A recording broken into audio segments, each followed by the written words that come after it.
It's time for Varsity Spotlight, where high school sports is the headline. Brought to you by Queen City Home Store, your whole home destination.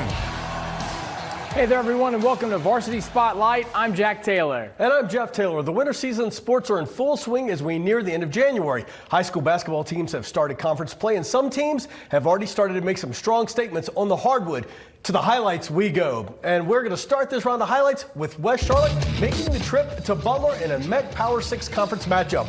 Butler came into this game with a 12-4 record, while West Charlotte, they stood at 12-2. This one would go to the visitors as the Lions would win this one 72-54. The Lions were led in scoring by Chacho Womack, great name, who scored 24, while Kahari Coleman, he added 15. Both those players just sophomores. With the win, West Charlotte moved into a tie for first place in conference play. With North MEC, both of those teams, they stand at 3-0 in conference play. Butler, they dropped to 1-2. Next, let's head out to Huff, where the Huskies have quietly put together an impressive season. They're led by Drake May's younger brother, Bo May. He's a Husky alumni himself and is now in charge in his first year. They've only lost 3 games so far this season, but they got revenge against Lake Norman, one of the teams they lost to, and they've beaten North MEC as well. And they got out fast in this one. It would be a back and forth affair. Huff has a lot of shooters outside the arc, but South MEC would not bow out inside the paint.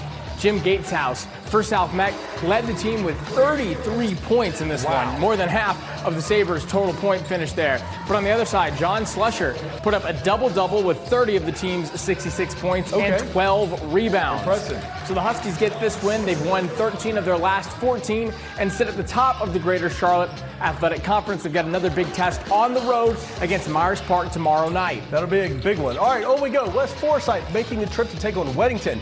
This one was a non-conference matchup. This one would go to West Forsyth, and that really comes as no surprise. The Titans, they came into this game a perfect 16-0 and one of the best teams in the Tar Heel State. Weddington would give them all they could handle, however. This one would be close all game long. In the end, West Forsyth gets the 58-50 win and improves to 17-0 this season, while the Warriors of Weddington, they lost their second game in a row. They now sit at 11-7, but still a pretty impressive game there, making it 58-50 for the Warriors. Absolutely. All right, well, speaking of Myers Park, we did earlier, they're going to be looking for redemption the next time they take the court. They took on West MEC on the road Tuesday night, and in a matchup where everyone had circled Myers Park to win, the Hawks came away victorious. West MEC did not win a single game last year, 0-25. They came into this one on a 3-game losing streak. They were down 46-35 with 6 minutes left in the third. They go on a 12-0 run, which propelled their comeback right after. Senior Josiah Bridges had 21 points, and juniors Rylan Leak and R.J. Greer each had 14. West MEC is 1-2 in conference play and will look to get things back on track when they take on Hopewell tomorrow night. And then let's wrap up the action for the men's side of things with a trip out to South Carolina as Nation Ford takes on Fort Mill. Both teams come into this one looking to bounce back from recent losses. It would be the Falcons of Nation Ford jumping off to a hot start, however. They'd go into the locker room with a 10-point lead over Fort Mill. But that halftime speech must have been something, as the Yellow Jackets held their opponents to 9 total points in the third quarter. Even Nation Ford's 27-point fourth quarter performance wouldn't be enough to pull off the upset. Fort Mill senior A.J. Washington put up 23, right behind the sophomore Jameer Nelson, who led the team with 24 points. Nation Ford heads to Northwestern tomorrow night, while Fort Mill prepares to host Catawba Ridge. All right, let's check in on some girls hoops action. We start with Forest Hills, who took on Monroe. This one was for the top spot in the Rocky River 4A 5A conference. Both teams bringing in undefeated conference records. Forest Hill, they'd come away this one still undefeated in the conference as they beat Monroe 73-57. The Yellow Jackets had 3 players each score 18 points. Leah Melton, Najaya Wingo, and Azira Griffin. They all had the 18. Monroe was led in scoring by sophomore Janiyah Boyd, who scored 37 on the night, but it was in a losing effort. All right, let's head back out to Huff High School, where the red-hot South MEC Sabres come into this one with an 8-game win streak. Huff, on the other hand, trying to bounce back from 2 brutal back-to-back losses against North MEC and Charlotte Catholic. The momentum South MEC brought into this one was noticeable early on. South MEC boasted a 38-20 lead going into the locker room. From there on in, it was a tale of two quarters. South Meck was held to just one basket the entire third quarter. Really? Wow. Huff went on a 13-2 run to make it a 40-33 point game, trailing by 7 going into the final frame, and then flipped the script. South Meck says, anything you can do, I can do better. They blank Huff in the fourth quarter. Wow. And go on a 19-0 run to end the game with a win. All right, and our final set of highlights come from Marvin Ridge, who played host to Cuthbertson in a Southern Carolina 6A, 7A conference matchup. The host school would get the win here as the Mavericks would win this one 76-51 and remain perfect in conference play. Marvin Ridge now sets at 6-0. This one never close. Marvin Ridge led by 20 at the half. They would only give up 9 points in the third quarter. And, of course, going to win the ballgame. With the loss, Cuthbertson dropped to 3-3 in conference play. And I would just want to go back real quick. It was Myers Park and West Meck. Yeah. West Meck 0-25 last year. 0-25 last year. And now you beat Myers Park. I mean, to walk into that place and do that, that's a statement win. And really, to have a chance now to kind of get some momentum and move. Yeah, make some waves in that conference. Right now, obviously, it's dominated by Huff and Myers Park. You got the win over one. Right. And so then this game on Friday is going to be the battle of the May family alumni, right? Yeah, exactly. Luke May, Bo May, both at Huff. Drake May, crazy. Of course, transferring to Myers Park. You know, he's got more in his mind right now. He's got a little bit more in his mind right now, but of course, it should be a good one between Huff and Myers Park as they try to have sole grasp of that conference. Yeah. All right, hey, stick around. We have more Varsity Spotlight coming at you next. We sit down with Nye Hammonds. She is the head coach of the Lady Spiders of Concord High School. That is straight ahead. We'll be right back.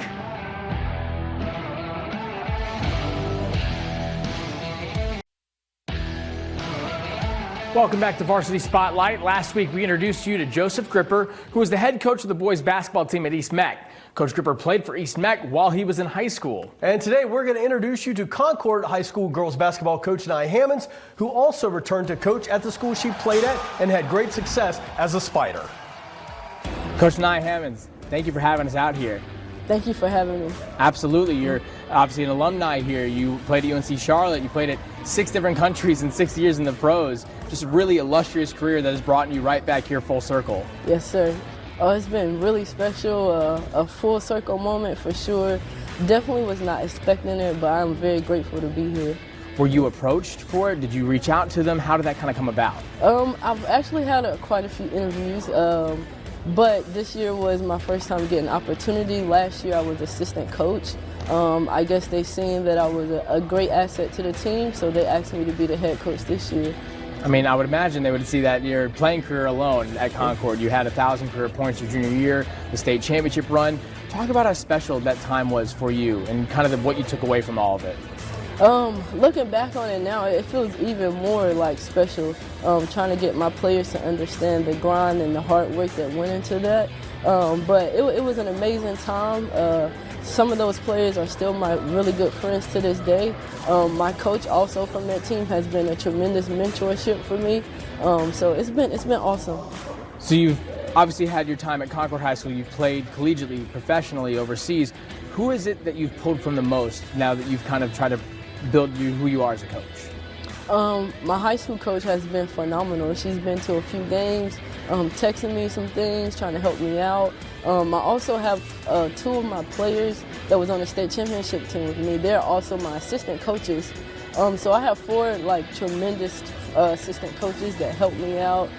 We kind of feed off each other. We all bring something different to the table. So it works out very well. It's a very good balance. How would you describe yourself as a coach? What is your kind of style? I'm honestly still trying to fill myself out. Being a head coach, I'm still trying to fill it out, trying to figure out what I can do to motivate my players. So we're in the rebuilding stage right now. So patience have been very key. Patience and then understanding that, everyone is not extremely skilled or doesn't have that experience that I'm used to. So I really have to start from the bottom and build them right on up. Yeah. Is there something that as a player you would kind of go argue back and forth with your coach about that now as a head coach you're like, oh, I was probably in the wrong for that one, they were probably in the right? For sure. As a point guard, yeah, for sure. I've had my arguments back and forth. And I think for the most part, it's just playing hard and playing the right way. I could see my coaches trying to get at me, yell at me, And I'm trying to do the same thing with my players. As a player, you feel like you're doing the right thing, but when you see it on film, you get feedback from your coaches, it can be completely different. So that's the biggest takeaway there. Women's basketball has had such an explosion in these last few years. How amazing is it to see from your perspective where it was when you were in school, when you were overseas, to where it is now? Oh, wow, that is a conversation that me and my coaches have all the time, especially being like a high talent. We kind of get jealous of that sometimes because we didn't have those opportunities, but we had to pave the way for those who are coming up now. So it's great to see that. You know, I think college athletes should be able to benefit, and now high school players are now being able to benefit from that. So that's awesome. Just as a coach, obviously you have what you have to do on the court. How much, though, more so important is it to also be there for your players off the court? You know, in school, extracurriculars, everything. How much does that factor in as well? It's huge because developing that personal relationship will allow them to trust you as a coach. And I'm very grateful to be able to be here as a teacher because I am able to be here and be more active and hands-on with not only my players but my students inside the building as well. So that's the main takeaway from my job. It's more than basketball. It's preparing them for life and making sure that they're prepared for the next level of their careers or professional levels. So, Coach, we obviously talked about your time at Concord, but you also stayed here locally for college, playing at UNCC Charlotte, and then a little less locally playing overseas. Talk about your time in both college and in the pros and how that really shaped you. College, it kind of prepared me for the pros because college, you're on a strict schedule, class, study hall, practice, game, travel. Like, it's a strict schedule. You have to do exactly what they're making you do. With pro, it's kind of like you have practice and then you have your full day. So it's very important that you take your time and you do what you're supposed to do. You're supposed to go to weights. You're supposed to go to get your second workout in, eating good. So it kind of prepared me for what I'm supposed to do on the next level. Coach, thank you so much. Thank you. Yeah, she was a great interview, and she came from a really illustrious time for Concord High School. Within those 3 years, they had the 3A state championship for football, they had the men's basketball state championship, and the women's basketball state championship as well, 1 year after the other. So they were the Sweet 16 for the Charlotte Observer, that women's team, 2007-2008. Just a really impactful time for Concord Athletics, and like she said, she got a couple of those players that were on that team on the sideline with her as assistant coaches, so got to think it's going to pan out sooner rather than later. Yeah, real quick, I watched them play Salisbury last week. Didn't get off to a fast start, but she coached the entire time, all 4 quarters. The team never quit, and when you see that in players and you see that in a coach, you know you've got something special. Absolutely. All right, hey, coming up next, we'll shine the Varsity Spotlight on one local high school basketball player who's taking his hoops game to another level here in Carolina. That's coming up next. Stick around.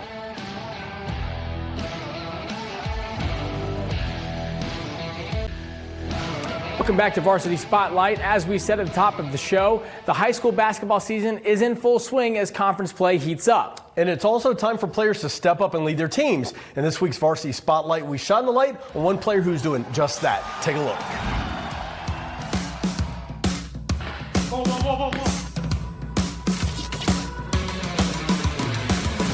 My name is Maverick Ball. I am a senior at North Hills Christian. I started playing basketball when I was 7 years old. At first I played soccer and it was okay. I didn't really like it. So then I switched to football and I really loved it. I love football with all my heart. But then I tried basketball out. My dad was like, okay, well, we can try it. We tried it here and there. It was really fun. Follow through.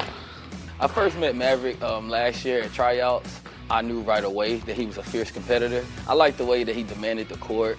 I liked the way that he knew that he could score any moment. I also liked the fact of he had a consistent jump shot. So it was just little things like that I liked about him as a player.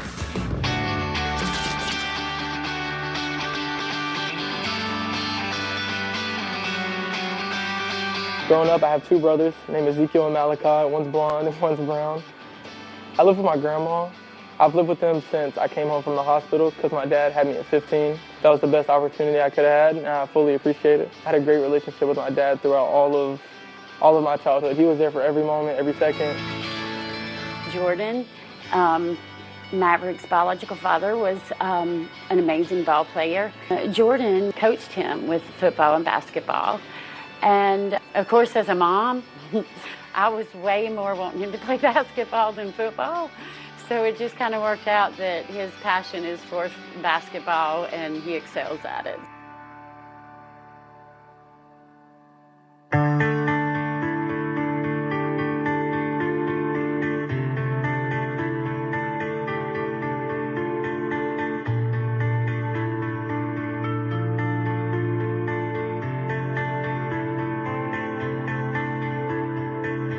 My dad, he sadly passed away when I was 13.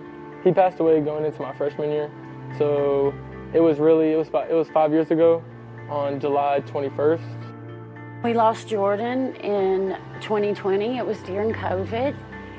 And as a mother, hardest thing I've ever done. And it was just really difficult, like having a big role model just leaving my life instantly. And it just kind of shocked me to my core. The first year he passed away, I didn't want to do anything. I didn't play sports. I kind of just gave up on everything. It was just a really hard time in my life watching that big role model and how he taught me how to do things and his work ethic and my way with sports and like just the drive to be better at everything and like not give up, just leave my life suddenly. It just, all my anger and sadness kind of just went straight into basketball. It was more than just a game at that point. To watch him throw his heartache into basketball was pretty beautiful and amazing to watch.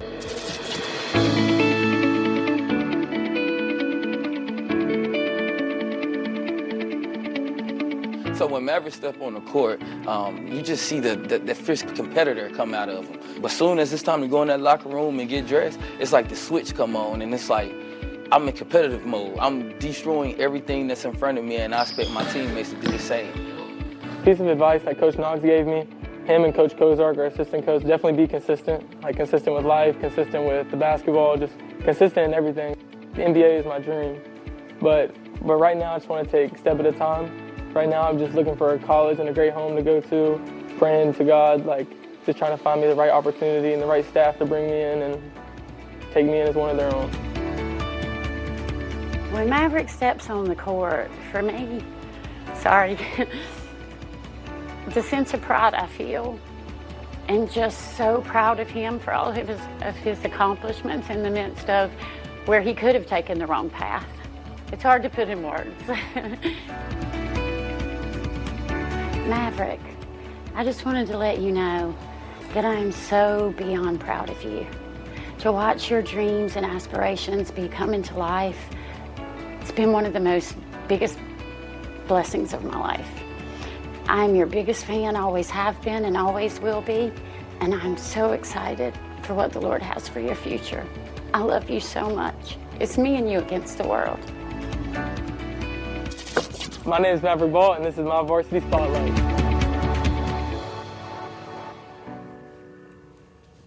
And what a great young man. North Hills Christian got a good kid there and having a great senior year. He is tearing it up on the hardwoods. He has gotten a couple college offers. We follow him on his social media and stuff like that. So just a great young man who's had all the adversity thrown at him, losing his dad. Just a great player. Absolutely. All right, hey, stick around. We have one more segment of Varsity Spotlight straight ahead. Coming up, we will check in on some conference standings. We'll be right back. Stick around. We'll show you all those.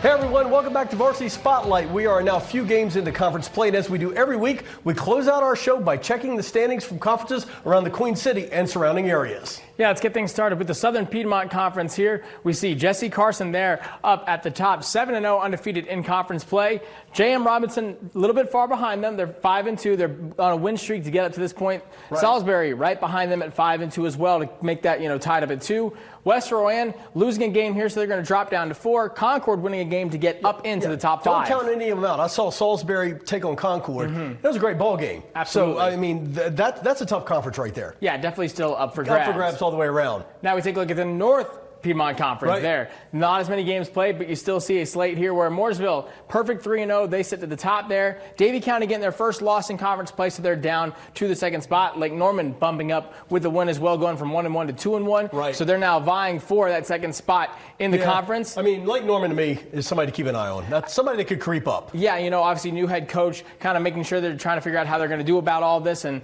they have their way to get there. But of course, they're going to have their bitter rival in Mooresville. We need to check out Davie County. Absolutely. We need to get up there. And then Statesville and South Iredell both there at 1 and 2. Right, but still early on. Yeah, all right, now we take a look These at guys have played a lot of games. Western Foothills. We got two teams tied at 9-1. East Lincoln getting their first loss in the conference on Tuesday night against Bandy's. They get a win there. Yeah, that really makes things different here. North Lincoln has had a huge win streak to get up to this point. They have won their last 9. They won their first conference game, or lost their first conference game, won the next 9 up here. So they're tied right now. Hickory right behind them, though, at 8-2, and then Bandy's and Newton Conover pulling up the rear. Yep. All right, let's take a look at the women's basketball standings now. We take a look at the Southwestern Athletic Conference. Ardrey and Providence. Shockers. Yeah.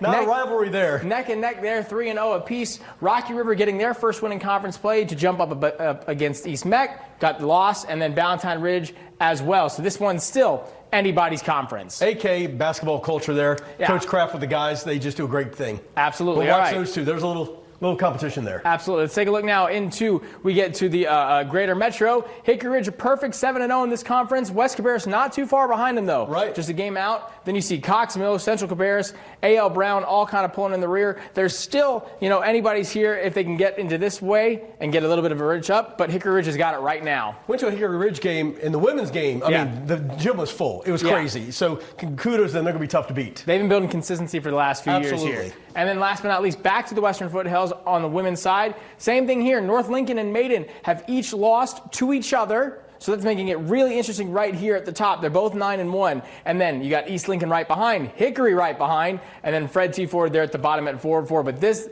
is really, really interesting. You see North Lincoln and Maiden. Maiden lost to North Lincoln early in the year and then just got a win over them to make them both 9-1. So that's going to be really interesting as we come down the stretch. Yep. All right. Real quick, I'll throw the curve at you real quick because we didn't discuss it. High school football, DJ McFadden taking the job at West Charlotte.